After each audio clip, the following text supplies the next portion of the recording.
Pasca pemungutan suara pemilu 2024, Rabu 14 Februari 2024, warganet berulang mengunggah kejanggalan sistem informasi rekapitulasi atau Sirekap milik Komisi Pemilihan Umum atau KPU ke media sosial. Perbedaan data antara hasil pemungutan suara di sejumlah tempat pemungutan suara dan data yang ditayangkan di Sirekap menjadi sorotan utama. Meski KPU sudah menjelaskan Sirekap hanya alat bantu, tak sedikit yang tetap mempercayai perbedaan data sebagai salah satu bentuk dugaan kecurangan. Kekritisan warganet kembali tampak pasca pemungutan suara. Banyak diantaranya yang mengambil video atau formulir C hasil pleno yang berisi perolehan suara pemilihan legislatif dan pemilihan presiden di setiap TPS, setelah petugas kelompok penyelenggara pemungutan suara atau KPPS menyelesaikan penghitungan secara manual di TPS. Tak berhenti di situ, berselang beberapa saat mereka lantas membandingkan data di formulir C hasil dengan data di Sirekap. Hasilnya, sejumlah warganet langsung menyimpulkan adanya kecurangan. Jumlah anggota KPU pun bergegas menepis tudingan itu. Meski demikian, mereka tak menampik adanya perbedaan data antara C1 hasil dan Sirekap. Hingga Sabtu siang, perbedaan data untuk surat suara Pilpres terdeteksi di 1.700 TPS atau 0,32% dari total 533.435 TPS yang suaranya sudah masuk.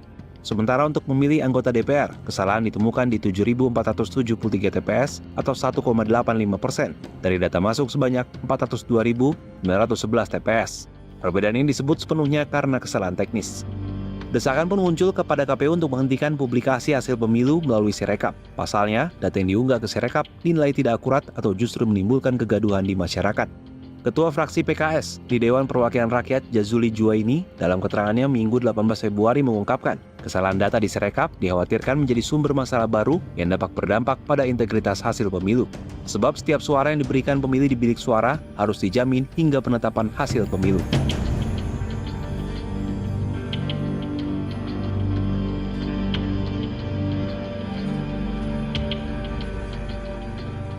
Sekretaris Jenderal Komite Independen Pemantau Pemilu atau KIPP Kaka Suminta mengatakan pengunggahan data di Sirekap pun cenderung lambat.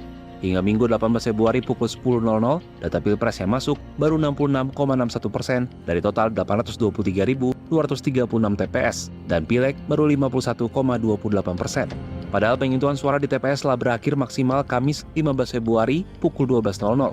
Sementara hasil hitung cepat sejumlah lembaga survei telah selesai beberapa waktu lalu.